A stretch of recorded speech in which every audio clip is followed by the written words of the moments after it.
This meeting is being recorded. So the artists are, or the people written down are Albert Schweitzer, for instance. And in this particular case, he says the purpose of human life is to serve and to show compassion and the will to help others. Well, that's very inspirational and it sounds kind of Rotary. In addition, they give the 10 commandments of human relations, and I'm going to share those with you. And they're really, really simple.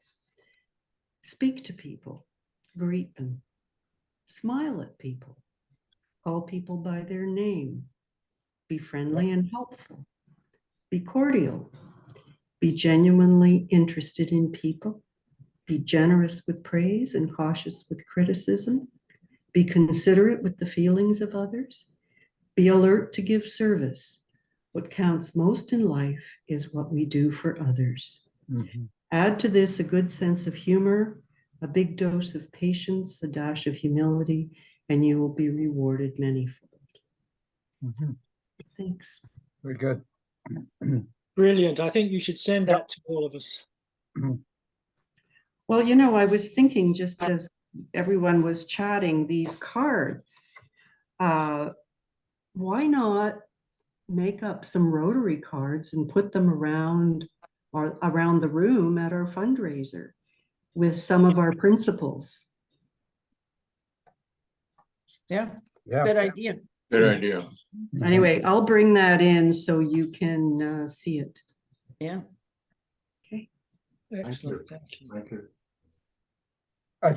I think you can get from Rotary little small cards with the 4-way test formally printed. Very, very attractive. Very well done.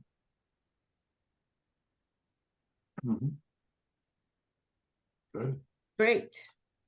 And now we'll, as Rotarians, recite the 4-way test. And I'm trying to put that up on the screen, and of course it's fighting me today. Oh, brother. So, there we go. I got it. There we go. And I'll just get rid of that. And there we go. The 4-way test. Is it the truth? Is it the truth? Is it fair to all concerned? Will it build goodwill and better friendships? Goodwill and better friendships. And will it be beneficial to all concerned? Beneficial. All concerned. There we go. And Yeah. Hi, Jim. now can we go to Happy Bucks? Laura, are you doing Happy Bucks today? Yes, I am. Okay. Does anybody have Happy Bucks?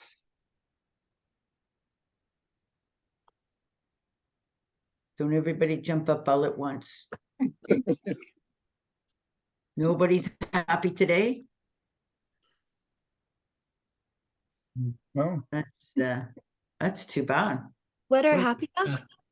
What a lousy day. Happy Bucks, we throw in anywhere from a loony to whatever you'd like to something that you're happy about. Like, you know, some people had a new grandchild born, or some people, you know, won the lottery, or no, it doesn't have to be that grandiose. It could just be that you're having a good day.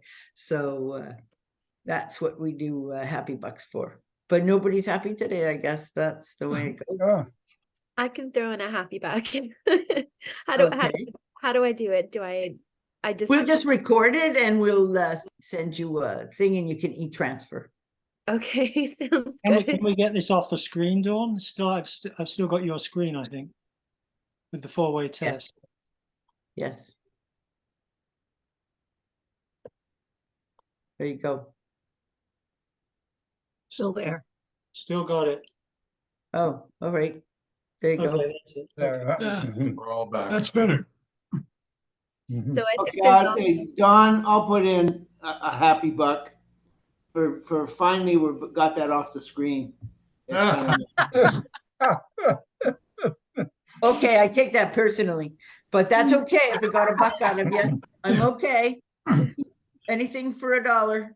Yeah. Don, I'm happy to put in $10 Whoa. to welcome Faradis here, to hear Shauna, and to welcome Shauna, who is going to speak to us despite the fact that she's suffering right now from pneumonia. So I'm not happy about the pneumonia, but I'm happy that she has Right. the grace and will to be here. That's right. Thank you. very There you much go. lots of chicken soup. Yes. You see, Shauna, you can just be happy for chicken soup, right? It doesn't- Exactly. Yeah. Yeah, it doesn't take a lot. Doesn't take a Yep. lot. Dawn, I'll put in $5. A recognition of that good reflection which Anna gave us today certainly complements the Rotary Fallway test very, very well. Does- And it is a message that we all should be worthy of receiving. Yeah. Yeah. I think very good, Anna. Thank you. Well thought out. I agree with Ron. You can put me down for 10, Laura. Okay. Well, I guess I should throw in 20 because I was inducted last week. That's right. I'm pretty happy about that. That's right. Very That's right. generous. Yeah. And we've kept her busy ever since. That's right. Right. See, I'll put in $5 then, on top of the dollar I already did, just because it shows you how infectious a good thought is. And if you Yes. have a good thought, everybody now has their hands up and are Yeah. doing something. So that's so Rotarian, Ron, so Rotarian. Yeah, it's true. It's true. I'll also put in $5 and I loved your reflection. Thank you. Great. Okay, I'll give $5. So the way See? It way is I've noticed, infectious. even though I won't be at the fundraising committee next Wednesday, we're going to Stratford for Wednesday, Thursday, and Friday. 5 plays over 3 days. And if I Wow. survive it, I'll be back the week after. Wow. That's great. That's great. I think it's supposed to be nice next week too. Yeah. Anybody else? No? Okay, well, on that note, Jim, I think you're going to introduce our speaker, Dr. Shauna Novick. So go ahead. Yes, thanks very much, Don. It's my pleasure to formally introduce Dr. Shauna Novak, who is the head of the Canadian International Scientific Exchange Program, known by its acronym of CISPO. I met Shauna several years ago. We were working together on a project to try to establish a new hospital in West Kabul, Afghanistan. And she showed at the time what a hardworking, dedicated, empathetic person she was. And Shauna at that time was working in the cardiac and internal medicine area at Mount Sinai Hospital, as well as carrying out her CISPO duties. And she is also a champion triathlete, which probably explains why she can come and speak to us, even though she's suffering from pneumonia. And Shauna is also, in addition to her duties with CISPO, she actually has a cross appointment with Harvard Medical School, as well as U of T Medical School. So I am pleased and proud to introduce Shauna Novak. Thank you so much, Jim, and everyone. I'm so grateful that you included me in your session today, and I didn't want to miss it no matter what. I'm definitely going back to bed afterwards, but I didn't want to miss this.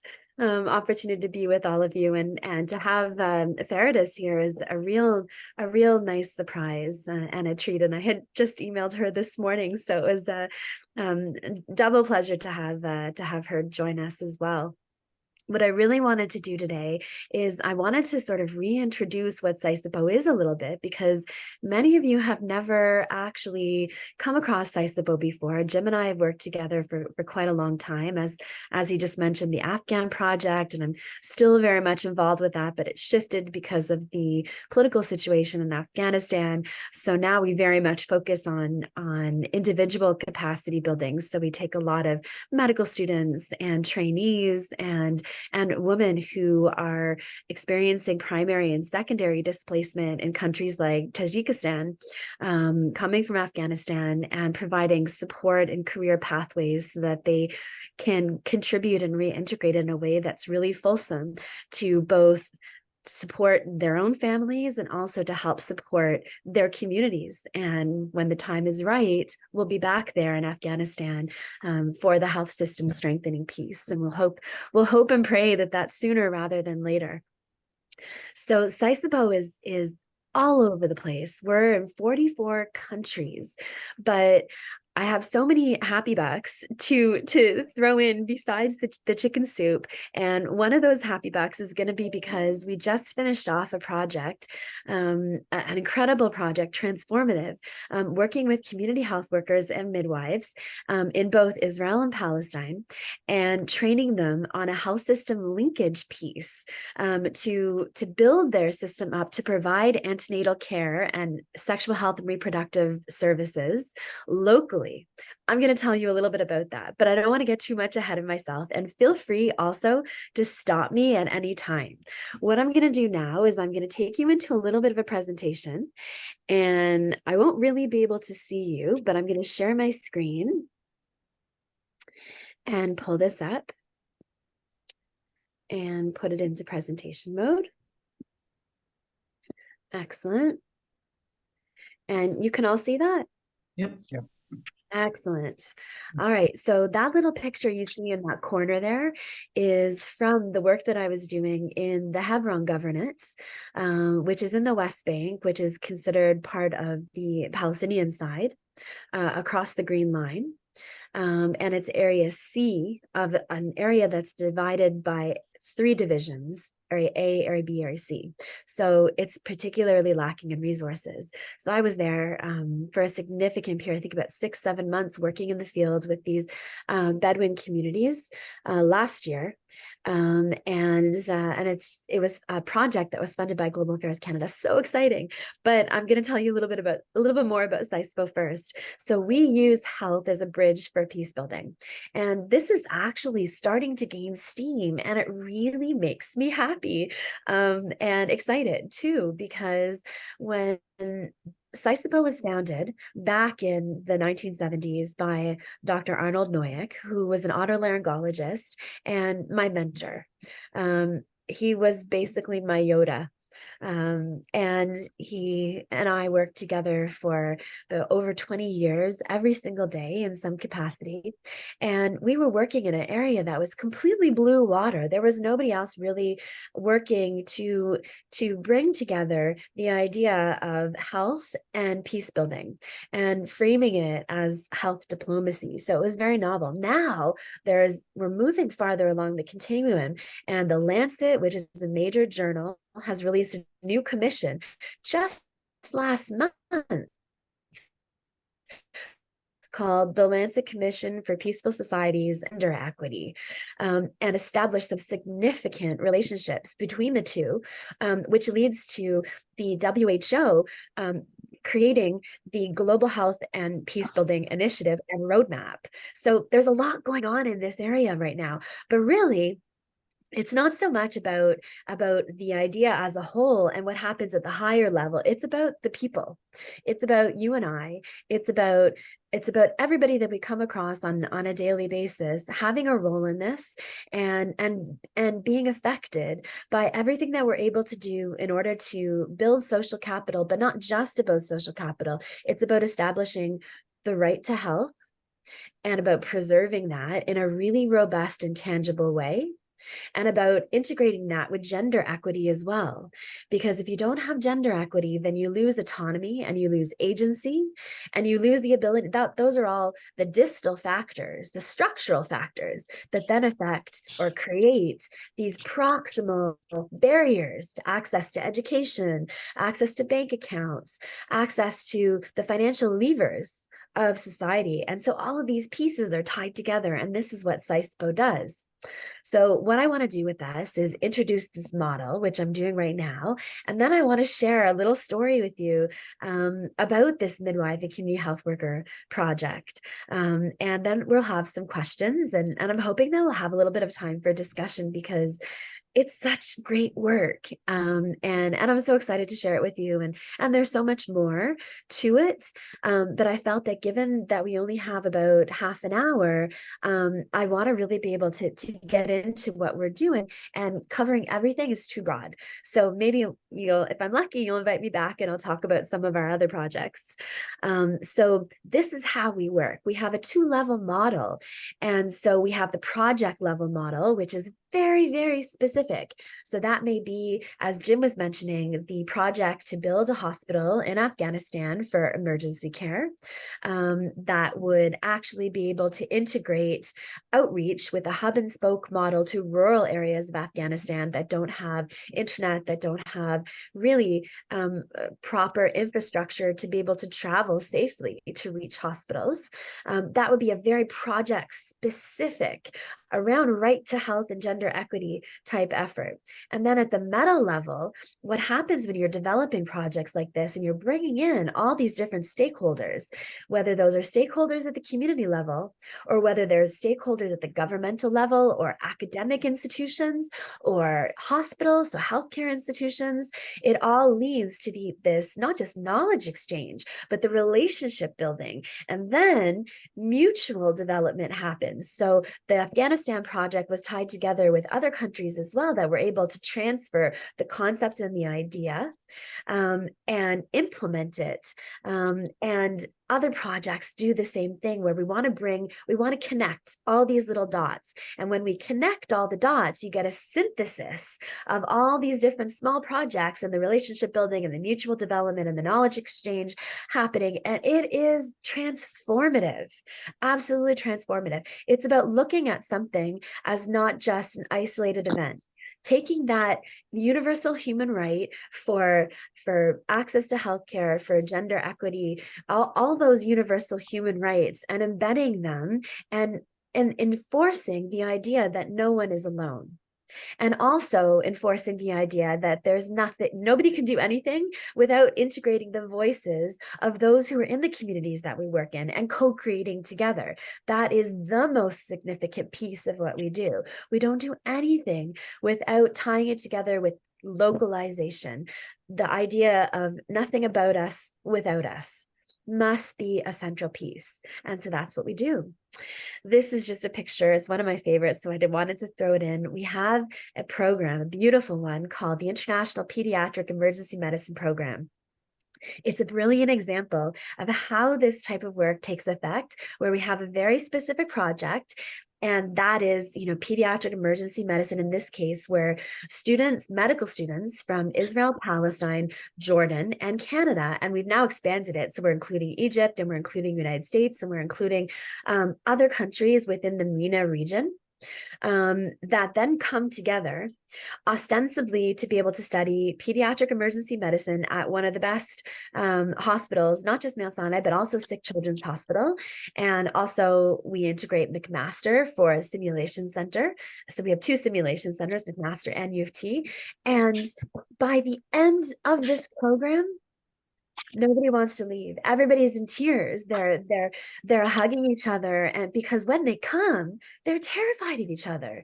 They're sitting on opposite ends of the residents' breakfast table because they're all staying together. They're doing team building activities together. We take them up to Niagara Falls, and we take them doing treetop trekking in Horseshoe Valley, and little by little.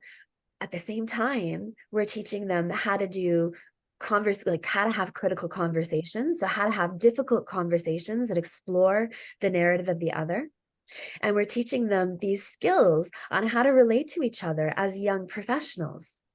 And it's completely transformative. I'm always in tears at the end of the program because it's so beautiful. And through we've now had I think 18 years of the program in person and 3 years during the pandemic of doing it virtually. So that means that we now have 21 classes of alumni cohorts, and so we continue after they go back home to support that type of engagement by creating this alumni network where we have ongoing events and we empower them to do things that are locally specific. So if they come to us and they say, we really have a need in mental health first aid, and they're in that alumni network, then we say, okay, well, where are you going to tie the pieces together? We can give you the resources and help link you, whether it's linking you to Kenya, we have teams there, or linking you to Ethiopia, linking you to teams here in Canada that are doing Indigenous mental health. And then we'll give you those resources and the people, and then you can take the lead and move forward with it, and they stay bonded. And it's more so that social cohesion is so critical, and it comes at a time when right now things in the Middle East are escalating there, and the tendency to feel alone and isolated is stronger than ever. And we want to be able to counter that. So programs like this are critical.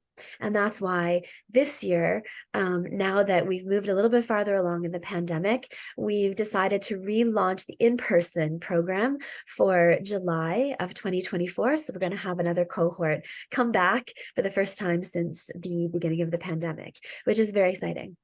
Shauna, before Yes. you go, can I just ask a quick question? In that photograph, all of the people are adults, first of all, but secondly, they've all got their arms wrapped in Yes. casts. What is that? What's the problem there? Yes. So they're in Toronto to do an accredited clinical elective, which means that they can put this on their CV. They can use this as credits for their own medical school program. So they're learning in this is one session of many sessions where they learn how to do casting. So you do casting for broken arms, broken legs, and it's very exciting for them because they're getting a chance to do it with some of the best resources and best teaching that you can find in North America. And so they're having a great time doing it. And you can see that, we blend the teams together. So it's representative on an equal basis. So usually we have, one Canadian, one Israeli, one Jordanian, one Palestinian working together. And they're all smiles because this is the type of barrier breaking that's happening when we focus on something very specific and give them the skills to realize that they're not alone. And so this training is incentivization to come together, something very practical, very tangible, very pragmatic, the casting, because when they go back home, they're going to need to learn how to do casting, and they're going to want to have this on their CV so that when they apply to residency or fellowships, that it's one of the things that will help them get in to great residency programs and great fellowship programs, and we help them with that as well. Does that answer your question? Yes, thank you. Okay. So we use 3 elements. We've got that connection, we've got action, it's got to be needs specific, and sustainability, because it's one thing to do a project on a short-term basis. It's another thing entirely to be able to do larger scale cooperative capacity building. And that means that it has to be grounded in evidence-based practice, that it needs to be culturally sensitive and specific. And there you need to be able to think long-term in terms of, okay, so if we're going to finish and we only have a certain amount of resources, what's going to happen when we leave? Is it all going to collapse and all the good that's done disappear? No, we want to make sure that we can sustain this and move forward. But the connection piece is the most beautiful piece. And that means the relationship building. And so we're all there. Everybody who participates in these programs comes together because there's mutual respect. That's the core element. Anybody that participates respects each other. And when they come to these programs, doesn't matter what the program is, whether it's IPME, whether it's Indigenous capacity building, whether it's mental health rapid, whether it's COVID rapid response that we did in Toronto with 5,000 participants in BIPOC areas, underserved, vulnerable areas of the city of Toronto. We establish ground rules, and we make those ground rules together on how to ensure that there's equity and that there is respect as we move forward on every level. So there's 44 countries in total for all SISPO programs, and some of them we're in with, our feet on the ground, and some of them we're involved with because we have such a broad network, and we engage through telehealth, through really robust Zoom programming. We have the International Dermatology Telehealth Program. We have 2 beautiful programs that are actually my favorite. One is on geriatric mental health. It involves 44 countries. And we're able to do it with a shoestring budget. And the other one is dementia, based on the Intergovernmental Action Plan for addressing dementia on a global basis. And it's incredible, absolutely incredible stuff. And we have programs, for example, that we've done in Ukraine over the past, actually prior to the Ukraine war, we started to work in Ukraine on a health system strengthening basis. So this is about 2018. And I went and I spent about 3 months there working with our team in order to address needs in the hospitals and tie it closer together with Canada and Canadian hospitals such as Mount Sinai and Toronto General. And then, unfortunately, the war hit Ukraine and needs shifted. So the work that we did was significantly compromised, but the network was still there. And that's the best part, is when we do these programs, you have the relationship building and the social capital. So we're able to take the network that we built, even though the hospitals crumbled, and we were able to work with the teams there that we had trained and shift the focus to trauma response and mental health first aid training, which we ran on an ongoing basis for the past 1.5 years, in person, in Ukraine, in Moldova, in Poland, and also here in Canada, to address the needs of refugees and migrants fleeing the conflict. In Guatemala, we have a partner called the Wuku Co-op, which is a local nonprofit, and we've been doing midwife training with them as well, based on our program that we have in the Middle East. We have a program in Turkey that took place initially built on our telehealth program, and from there was an earthquake response. And so we go based on where the needs are. And so those needs shift, we shift as well. And it really depends on what people are telling us. And because we're a small organization, we can respond fairly quickly and fairly adeptly to what those needs are. We do things in Uganda with antenatal care training because we want to reduce the time to having people travel through rural areas to get to a hospital, or to get to a doula, or get to a midwife, or get to the care that they need to reduce incidences of maternal and infant mortality. The project that I'm going to tell you about is the project that took place in Israel and Palestine.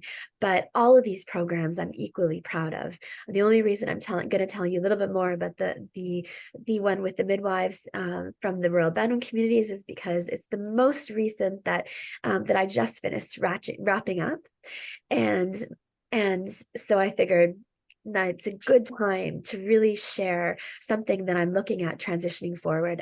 All of these programs are continuing, so they're all happening on an ongoing basis. And we have wonderful teams, and our teams work together on both a volunteer basis, on an intern basis, and on a paid employee basis. But we do a lot just with goodwill, a lot with just goodwill. We're able to make magic happen based on the Arnie principle, Arnie being the founder of SISPO, which is if you've got an idea, you got a concept, root it to the evidence and pull the right people together. And if you can do that, a lot of this is dependent on having champions for the cause and the right people, the right teams. You can make it happen, even if the money's not there yet, even if the money doesn't come, but you'll generally be able to make it happen. And so Arnie principle has always served us well. So this is our project. This is actually where the tiny little itty bitty area of Israel and Palestine is. And this is where we were working for this particular project that I'm going to tell you about. In the green box, I'm going to share with you, that's the area of the West Bank that we needed to focus on. And the area here is divided. This is the West Bank. So Palestine is divided into the West Bank and Gaza. This particular project was piloted only in the West Bank. And so the areas that are sort of the clear, creamy color are the area A. So you have Ramallah, which is a major city. You have Hebron itself, which is a major city. You have Jenin, which is a major city. And those are Palestinian governed and Palestinian administered. And then you have the areas here, which is the orange, that's actually Area C. And Area C is kind of a no man's land because since the Oslo Accords of 1992, 1993, there's been no development in allocating governance responsibility. And so what that means for all intents and purposes is you have Israelis who are living in the West Bank and Area C who are governed by Israel, and you have Palestinians who are also living in Area C who are governed by the Palestinian Authority. And it creates a very difficult situation, particularly putting vulnerable populations at risk. So I worked on this project in Hebron and in Bethlehem. There are 0 services for women, so women's healthcare services. To the left, you can see the distribution of primary healthcare by the Ministry of Health by level and health directorate. Can you see my cursor that I'm circling? Okay, so you can see if you go to Yatta, which is actually, or if you go to Hebron, this is the governorate of Hebron, which is Area C, there are 0, where did my cursor go? There are 0 level 4 services. And if you go also to Bethlehem, you have only one level 4 services are women's healthcare services. So that means all those who are living in the West Bank, in these areas of Hebron and Area C and Bethlehem and Area C have 0 women's healthcare services. And they can't travel because of fragmentation of the area and governance and the rising escalation and political conflict, socioeconomic barriers, all these different elements. So how do we go about this? We decided to pilot something really interesting. We decided to use something that we've used in other countries through the SISBO model and translate it to something specific. So what we were going to do is start with something really needs-based. So in this particular case, we were using community-based participatory action research, which I've written here as CBPAR. Community-based participatory action research, and use imaging with point-of-care ultrasound, so handheld ultrasound, to provide sexual health and reproductive rights services, adding in social accompaniment. So meaning that medicine is very rarely just technical. Medicine is so much about the person-to-person contact. When you go into a hospital, when you see your doctor, you want them to hear you.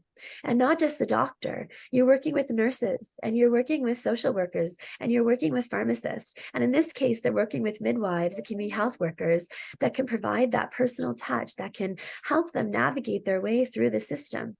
And it needs to link to that healthcare system. And that enables it, because we're hiring women for this program, we're giving women the ability to earn an income that gives them agency and autonomy, and it's economically enabling them to participate in society. It's gender transformative. So we're empowering this community by empowering the women in this community, as well as the men, because their husbands buy into it and they accept it because they see that it's beneficial for them and their families and their communities. And we use a very rights-based approach to health to do this.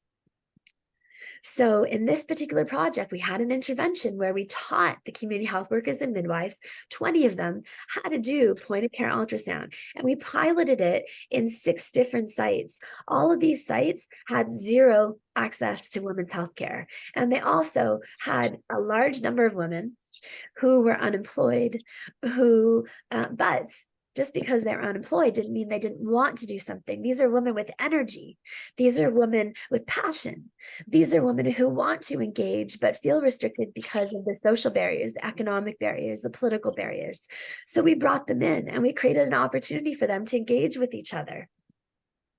And we used a very special protocol that was simple, and we could take it from being solely in the domain of the physician to being inclusive and having community health workers and midwives as trusted community members already, and take on some of these roles of the physician so that they can better integrate in the system itself and help those who have no access otherwise. So these are some of my pictures of the team as we're doing this work, as they're learning. As you can see, it was very, very heartwarming and a very touching and personal experience. In one of the bottom pictures here, I'm sitting with some of the community members not too far from Yatta, and we were having coffee and we were having treats, because when you go into somebody's home, there's always treats and there's always coffee, and I'm hoping that we'll have a chance to meet in person as well, and I'll bring the treats and we'll have coffee together and do the same, because it's such a wonderful way to connect. And so we were able to bring that, blend it together with medicine. And that's the social accompaniment piece as well, because medicine is not just the clinical. It's also about that personal piece. It's both, it's a philosophical rubric and a programmatic stance, social accompaniment. So this is how we try to integrate it. This is something I wanted to throw in because I'm just so proud of it, but I don't worry about the actual trying to understand this, because there's a lot on this. I just wanted to show it because here in B, actually, I'm going to take you to E, where it says community health workers only, and F, where it says midwives only. You can see that at the 1 month phase in both E and F, the community health workers and the midwives reached the same benchmark for performance for what we were able to teach. And the reason for that was because we put so much into the idea of social accompaniment, and also because they're capable. And so this is a model that can work very effectively, and not just in this setting where we're doing it in Palestine and in Israel, but also in other settings, maybe in Afghanistan, maybe in Nunavut, maybe in Kenya. We already have requests to do this in Somaliland and in South Sudan. And so we needed to do this type of robust monitoring and evaluation so that we can then consider this part of the evidence. And we can't move forward without having good evidence. So one of the things that CISPO does is also have really robust monitoring evaluation so that we can contribute to the evidence base. And it's open access, so anybody has access. So it doesn't just have to be us implementing the project. We'll share all of our resources and our evidence base, whether it's in journals or talks like this, so others can implement and move forward. What we took from this and what we take from a project is it is possible to teach complex skills in a resource limited and conflict affected setting if you mitigate the challenges. And as Arnie would say, it's not just about always moving forward. You got to look at making it specific to what that context is, addressing the challenges, mitigating risk, and taking a look at the challenges and addressing them one by one. We made very learner specific, and that's how we address this, is make all of our projects specific to the person, whether it's in IPME, that program I just told you about where we bring all the medical students to Canada. We've made it learner centered. So what are the needs of those medical students when they come? Some of them are very traumatized, and we need to take that into consideration when we're having them come together around medicine. We need to build it towards them, and we did it for this as well. And above all, we need to presume the possible. This is my be all and end all. Presume the possible. First and end. Exclamation mark. We can make anything happen together. Let's root it in the evidence, build the teams, and we can always make something happen. We got to mind the gaps, focus on implementation best practices, and things like this beautiful social accompaniment and system linkage model can be accepted if we focus on minding those gaps in implementation best practices, having the right teams, realizing that there are allies around you, bringing other seats to the table. So when I go places, I don't just bring one chair with me to sit at that table. I bring another 3 chairs with me, or as many as I can put my hands around to bring to that table so that there's room. And if there's not room, we make room. And that's how we move forward. So I think that takes us right about to the end of the period of time that I've been allocated. So I'm going to close it off with thanking everybody, and I'm so grateful that you brought me to today's session to share some of this with you. And now I'd love to hear some questions. So I'm going to stop sharing. I've got a question and a comment. The question is, what you do sounds wonderful, but what I don't understand is what type of organization. You're breaking up, Steve. You're breaking up, Stephen. We can't hear you. Are you an NGO, a charity? Can't hear you at all. You're totally broken up. My comment is, if you're looking for a third world health for children program, maybe some people. Oh, it's a problem with the computer. If I break up again, just stop me and somebody else can go. My question is, what type of organization are you? Are you an NGO or a charitable organization? Where do you get your funds? And the comment is, if you want to do a third world project for children's health, you might want to send some people to Alberta. Yeah, no, thank you for that. We are a non-profit. I wish I could have heard a lot of what you said prior to your questions, but unfortunately it was breaking up and I didn't really catch it. So maybe you can share after with me. But we are a registered charitable organization. So we're registered on the Canadian level as a federally registered nonprofit. And we get most of our funding from grants that we apply to. So whether that's with Global Affairs Canada, the Fund for Innovation and Transformation, US Aid, Euro Aid, we apply extensively for grants. And then also we have a social entrepreneurship model. So one of the elements that is our strength is training and capacity building. And so a lot of times we get requests from countries that do have money, the financial resources, like countries like Qatar, and they'll come to us and ask us to design accredited by one of our university partners, whether it's accredited by University of Toronto or by Harvard Medical School or one of our other university partners, depending on what their needs are. We put together the faculty from within our network. We deliver the program, whether it's in person or virtually. They pay us. We pay our faculty, and then the remaining funds that we get from them, we take and we use to fund the projects that are very meaningful and that we may not have grants to cover, because you sometimes need to have that kind of blended financial approach for sustainability. We find that that's the best way to move forward, and leaves us with fewer gaps when there's so much need. And I think your third question was about doing projects in Alberta for children. We do actually have projects in Alberta. We work very closely with University of Alberta, and we can talk a little bit more about that afterwards. We work from east to west, across Canada and south to north, as well as global, because we have a very local global approach. But our projects generally come about because somebody comes to us.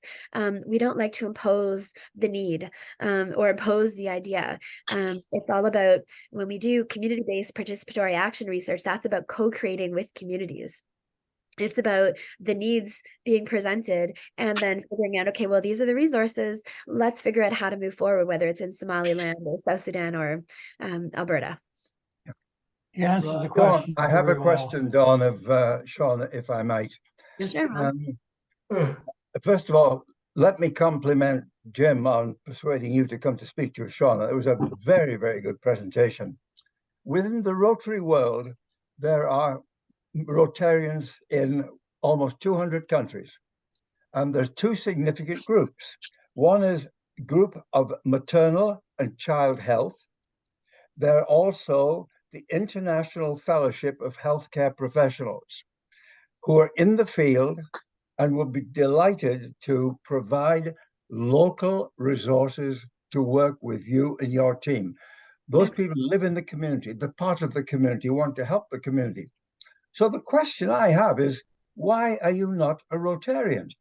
It's a very good question. I hadn't thought of that, and I'm really happy that you brought it up. It's definitely something that I'm open to. What were the names of those two? The International Fellowship of Healthcare Professionals. Okay.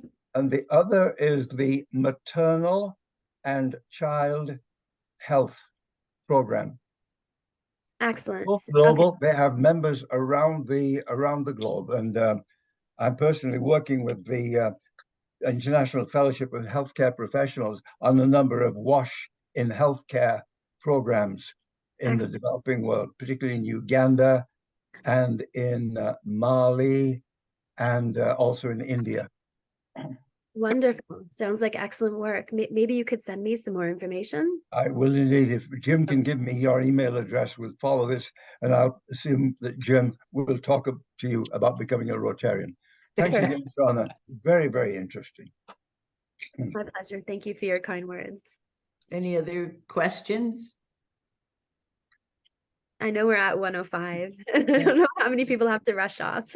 Yeah. I was trying to keep it like as close to the minute as possible. No, you did a great job. You did a great job. So Walter, do you want to thank our speaker? Walter Wells?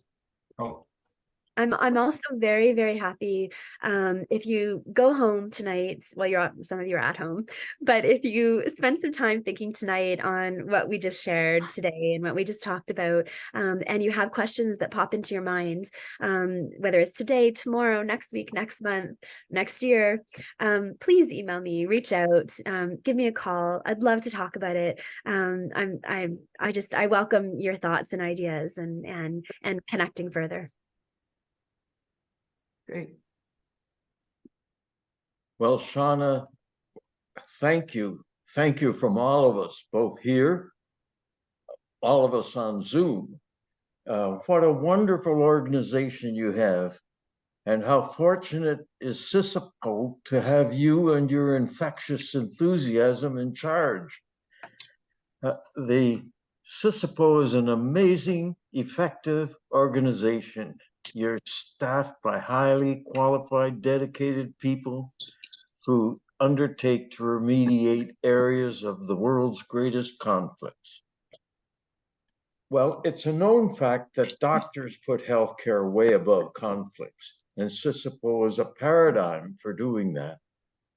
A perfect example of the combination of peace building and social justice as a service to the world. I liked at the beginning when you said that all members of society have a right to health. And it's, I guess, the value that drives CISAPO. But there are so many common values of CISAPO and those of Rotary. So as we said at the beginning, our motto is service above self, and you, Dr. Novak, are the epitome of service above self. Thank you for giving us your time and knowledge today. We all admire the benefits you've brought and continue to bring to the world. Yeah, thank you. Thank you. Thank you so much. You're Dr. much. Novak, I will put your email address in our follow-up session, and you can, maybe some people will email you afterwards. Thank you. Sounds good. Thank you so much, everyone. And now to the chicken soup. Yes. And back to bed, I think. Yeah, exactly. Okay, take care. Okay, thank you. Bye. Okay, so I have a message here from Mike Moy. He's having email problems. Is anybody else having any problems? No, everybody's. No, not email problems. It was my Zoom keeps crashing. Oh, okay. Well, internet. Yeah, maybe. You're here now. Hang on. See if you can keep it going. Anyway, so on to business. There's lots of things coming up on the agenda, and I'm going to send them out to you as attachments. But I guess most recent in September is the Leaside Corn Roast is this Sunday. If anybody's interested in going and supporting Leaside, it's at Trace Mains Park, which is at Millwood and McCrae. So if you want to get over there on Sunday, they're doing their corn roast. I think this is the first time since COVID that they've been able to get back to doing that, and it's a big fundraiser for them. Toronto East and East York golf tournaments on Tuesday next week. We have one foursome of Stephen Bianco and Lionel and myself and David. So if anybody else wants to come, let us know. It's an 8:30 shotgun start at Richmond Hill Golf Course, so you have to be ready to be up and at it pretty darn early. The District Environmental Monarch Butterfly Tour is on September 21st, so that's coming up. And there's going to be a viewing in Willowdale. I can send you some more information on that. The District Conference, October 20th and 22nd. So they're really pushing that now, and they've opened up the opportunity. If you just wanted to come, for instance, on the Saturday, you can get a one-day ticket. You don't have to buy the whole weekend pass. So they've started that as of yesterday. So go to the District 7070 website and you'll see all the information. And then the other big thing is the Rotary Foundation Walk, which is Sunday, October the 15th. And I'm hoping we can put together a team of people to go walk on that. It's going to be in Markham at McCowan and Highway 7 at the Milne Dam Conservation Park. And if it doesn't rain like it did last year, it's a really nice walk, and bring your family, your kids, your grandkids, your dogs. I think last year David and I took our dogs and they were kind of wet at the end. But anyway, there is a lunch provided and everything. But and if I'll be asking again as we get closer, because if I have to tell them how many people we're going to bring, so they'll order food for everybody. But I know they've got a caterer bringing in lunch. So that's all the events. I'm going to send them in the update afterwards, but there's a lot going on. And of course, our big fundraiser for Monte Carlo. I'm going to speak a bit on that, but I think Stephen's going to say some more. But we're still in need of sponsors and items for the live and silent auction. I'm going to attach a statement of the fundraising status, of which things are sponsored already. And Anna, our newest member, has been working on this all week, and she's trying to get some of the local restaurants like Tironi's on the corner of Price Street and the Rosedale Diner, and she's approached the Keg Restaurant at Yonge and Eglinton, which is definitely our catchment area, to offer dinner for two or gift certificates or something like that that we can auction off. If you have a favorite restaurant that you could approach, maybe you know the owner, maybe you could get them to give a gift certificate of some kind. I've got my dog groomer's going to give $100 towards a dog grooming session for your dog. So, you know, just anybody that you know, they're happy to offer those kinds of things and get the promotion for it. Anna and I've composed a draft letter that I'm going to attach today, and you can use this, just insert the proper restaurant or whatever, and you can use that as a template. So, and the flyer, of course, that you can see people. And I've put a list in this letter of all the charities that we support in terms of community service, youth, and international. So you can show people what we're doing and why we need the money.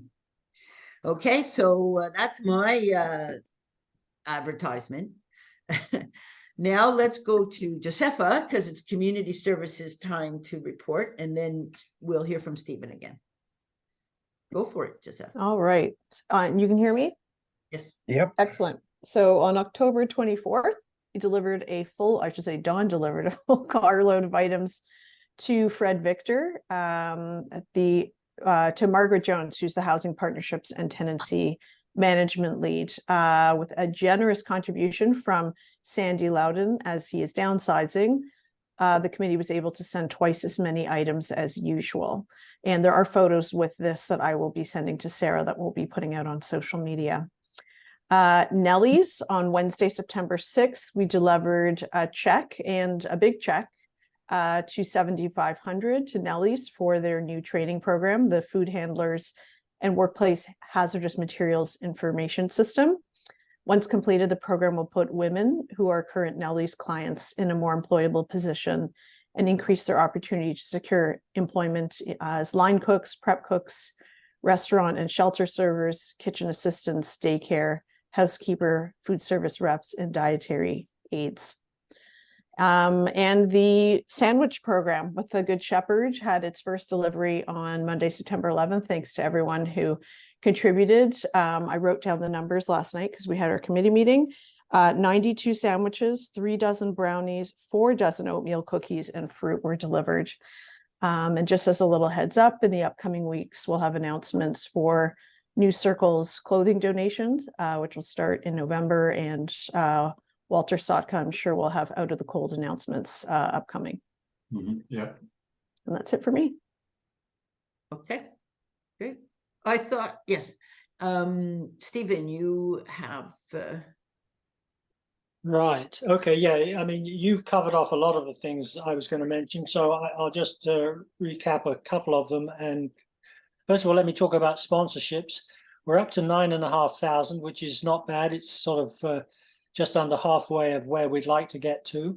I've been in touch with quite a number of you, members, etc., to see if you can help with sponsorships, or either personally or know of anybody else who might be prepared to sponsor us. And I'd be pleased if you'd like to discuss it, please don't hesitate to get back to me. I think you've got my cell phone number on my various emails, or you can email me.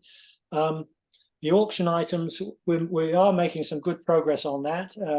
You heard a little bit about it from Dawn, and we've got we've got a doubles game of tennis and lunch at the tennis club, and Barbarian Steakhouse from Tom, and Anna has acquired a gaming table which we're going to auction off, and there are a lot more items. We need people to buy tickets. I'm afraid I don't have the ticket numbers. I've asked David if he can let us have them, but I think he's en route back from New England at the moment, so he probably can't get back to us just quite yet. But please get in there and buy tickets. And also, let me just mention, the next meeting of the fundraising committee is next Wednesday, which will be at the tennis club after lunch. And would much appreciate if there are any of you who would like to get involved with us. We're going to need a lot of volunteers on the evening in question, so we'll be approaching people. But anybody who'd like to know more about what's going on and would like to help, please make a note. 1:30 next Wednesday at the tennis club. Be pleased to have you join us. I think that about covers what I wanted to mention. The other important thing, as Dawn mentioned, she and Anna drafted a very good letter, which can be used to approach people for support, particularly if you're going after them for auction items. And together with that, there is a list of all the charities that we support, which I think is a very useful addition. So both of those things are available, and you should make full use of them if you can when approaching people. Thanks. okay. Any other reports, messages? Walter, do you have any news on Out of the Cold, when that's going to be starting? Nothing yet, no. Okay. No. But actually, I'll contact the organizers. Yes. Yeah. Well, it's only mid-September now, so That's right. That's right. Yeah. It's still early. We're still summer, aren't we? Yeah, I don't know. Well, Wait, it changes every hour. yeah, it does. Yeah. Okay, well then that's our messages for today. And the next week we'll be meeting at the Toronto Lawn starting at noon And the guest speaker will be Stephen Sharper, who is an academic and has recently written the foreword to a new book by Robert Hunter, the founder of Greenpeace. Professor Sharper is the current director of Integrated Sustainability Initiative at Trinity College. He also serves as an adjunct professor at the Toronto School of Theology and is a senior fellow at Massey College. So I think he should be very interesting. Yeah. So that's it for today. Then I guess it's we're finished early. Imagine. The International Committee is going to be meeting after this. So if you're on that committee or want to be on that committee, then stay on. And otherwise, y'all have a great week. Till next week. Thank you, everybody. Bye-bye. Thank you. Bye-bye. Bye-bye.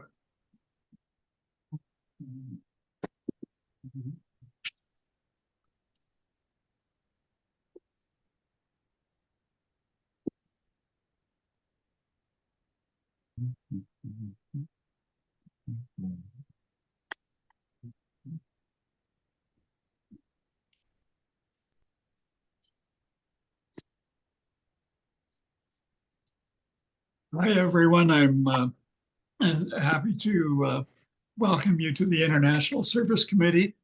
I think we'll just take a minute or two for anyone who wants to refresh a coffee or whatever, and then we can get into our meeting.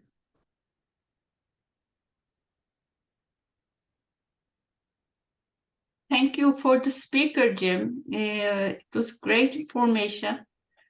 Isn't she an Such a amazing beautiful person? activities all around the conflict areas of the world. Yeah, for sure. It was grand. I believe we can have some projects with them. Don't you think so? Oh, I think so, sure. She was such an enthusiastic person. My And goodness. she she's is. super. Yes, Yeah. yes. And when she wasn't feeling well, I couldn't believe her level of energy. She Oh, really imagine if she was Still, the firing on all Energizer cylinders. Bunny most of the time, I'm guessing. Yeah, yeah. Sure. she did perfect. Yeah. Didn't she? Yeah. Fabulous. Very interesting. Yeah. Yeah. Ahead of time, she was apologizing that her voice might give out on her, but it certainly did not. No, no. No. No. Wonderful.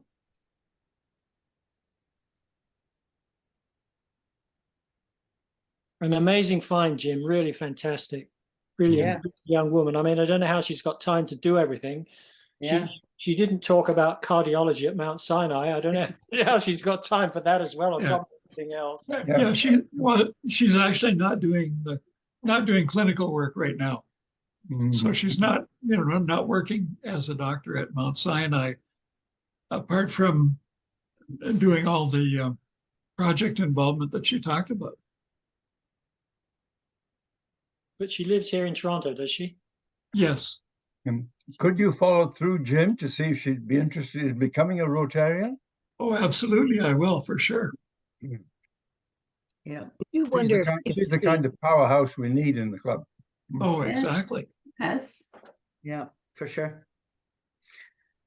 Just a quick comment from here. Thank you Sure. so much. I really apologize because it was lunchtime and then all the patients came in. I did not include it in very good in the presentation, but I'm really impressed with what Dr. Novak presented today. So absolutely, I will get in touch again with her via email, but I couldn't put a comment while he was speaking because the patients came in. But generally, thank you so much.